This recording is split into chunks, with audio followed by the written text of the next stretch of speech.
Saat malam datang tanpa suara dan bayangan mulai bercerita, tutup jendela, matikan lampu,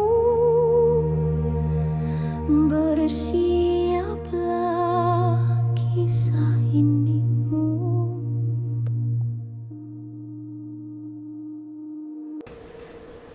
Bakso bekicot. Setelah badai-badai aneh yang mereka lewati, dari hilangnya kecil, telur melayang, hingga pertemuan misterius dengan Ustazah Salma, hidup Robin dan Eko perlahan kembali normal. Atau setidaknya mereka ingin mempercayai bahwa semuanya sudah tenang. Namun ketenangan di kampung mereka tak pernah bertahan lama. Hari itu Sabtu, sekolah libur. Cuaca mendung sejak pagi. Hujan gerimis mengguyur sejak subuh dan baru reda menjelang sore.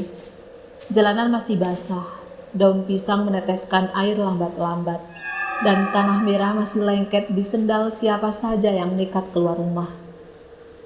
Eko datang tergesa-gesa ke rumah Robin sambil ngos-ngosan. "Rob, ikut gue sekarang, sumpah ini gak biasa." Robin yang masih selonjoran di serambi rumah mendongak dengan malas. "Apalagi, jangan bilang ada telur melayang bagian 2. Bukan, lebih aneh, ada warung bakso baru di ujung gang. Tapi yang bikin aneh, orang-orang bilang baksonya kayak pakai penyedap dari jin." Robin tertawa. "Halah, lebay. Nggak percaya? Tadi Bang Asnawi yang jarang muji makanan aja bilang, bakso itu kayak makan daging hidup yang sudah disumpahin buat enak. Serius Rob, yuk." Setengah jam kemudian, mereka sampai di ujung gang paling sepi. Tempat yang biasanya kosong dan tak pernah ada warung berdiri. Namun sore itu ada satu tenda biru. Di bawahnya gerobak bakso dengan tulisan "Bakso Nikmat Subur, buka sampai tengah malam." Tak ada kursi, hanya bangku panjang dari kayu. Dan di balik gerobak berdiri seorang pria kurus. Kulitnya agak abu, mengenakan topi lusuh dan kacamata bulat tebal. Tatapannya tajam dan kosong. "2 mangkok bang," kata Eko. "Campur," sambung Robin. Tanpa banyak bicara, pria itu mulai bekerja. Gerakannya cepat dan kaku, seperti orang yang sudah terlalu sering mengulangi pekerjaan yang sama. Tapi ada sesuatu yang aneh. Ia tak pernah menatap wajah mereka, selalu menunduk. Mangkuk pertama disajikan ke Eko, lalu Robin. Aroma kuahnya langsung menyambar hidung, terlalu gurih, terlalu menyesatkan. Daging baksonya agak keabu-abuan, sedikit berlendir tapi begitu kenyal. Robin mencicipi satu dan dia terdiam. "Kok," katanya pelan, "ini enak banget." Tapi terlalu enak, bahkan membuat lidah terasa kesemutan. Saat Robin mengaduk kuahnya, ia merasa sendoknya menyentuh sesuatu yang keras. Ia mengangkatnya pelan dan melihatnya. Cangkang, kecil, hitam, dan lengket. Seperti rumah bekicot. Robin menoleh ke Eko. Wajah temannya pucat. "Makan gue juga ada, Rob," gumam Eko. Mereka serempak menoleh ke pria penjual, tapi dia tidak ada. Gerobaknya kosong, bahkan suara hujan pun lenyap. Udara terasa mati. Mangkuk mereka mulai mengeluarkan uap berwarna kehijauan. Tanpa berpikir panjang, mereka tinggalkan bakso itu dan berlari pulang. Tidak menoleh, tidak juga bicara. Malamnya Robin tidak bisa tidur. Perutnya tidak sakit, tapi hatinya gelisah. Ia membuka ponsel lama milik ayahnya dan mulai menelusuri forum-forum tua. Satu postingan di forum horor kuliner membuat jantungnya berdetak lebih cepat. Pernah dengar bakso bekicot? Tapi bukan bekicot biasa. Ini bekicot hutan yang hidup di makam tua. Konon dagingnya menyerap doa-doa orang mati dan aroma tanah basah yang belum kering dari air jenazah.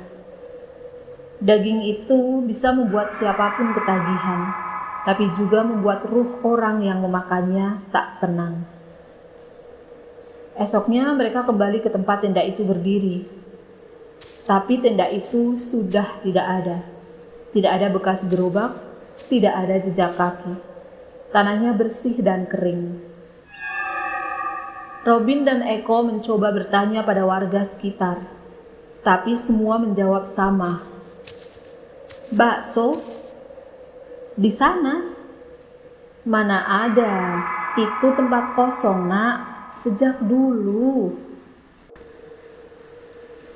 3 hari kemudian, Robin mulai bermimpi aneh.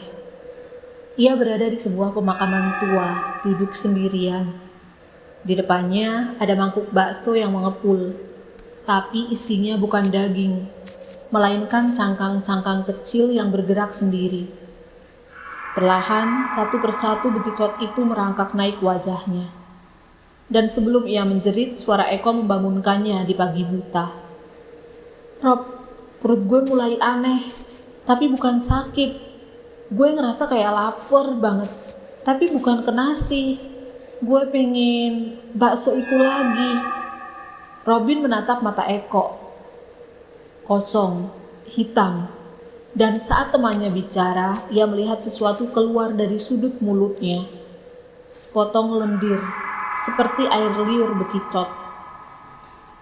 Malam itu, Robin menulis di buku catatan mereka. Jika rasa terlalu enak, pertanyakan dari mana datangnya. Mungkin bukan hanya tubuh kita yang diberi makan, tapi juga sesuatu di balik daging itu yang sedang mencari rumah baru. Dan rumah itu bisa jadi adalah tubuh kita.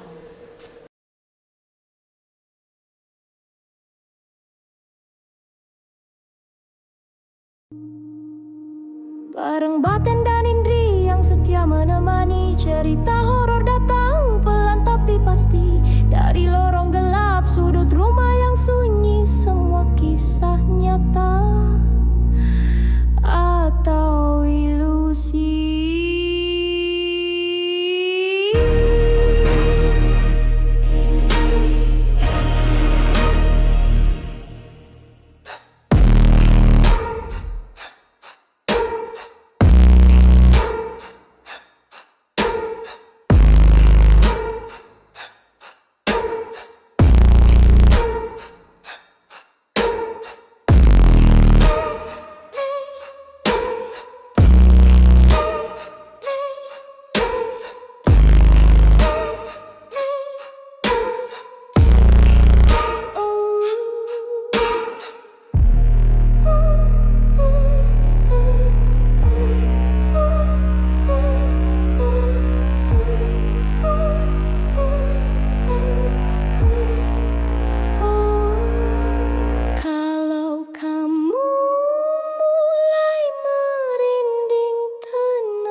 Sering justru mendekat tanpa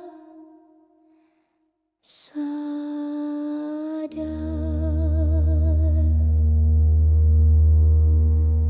Sampai jumpa di kisah selanjutnya nanti. Tetap di sini. Cerita horor bareng Baten dan Indri. Berani dengerin, berani ngerasa.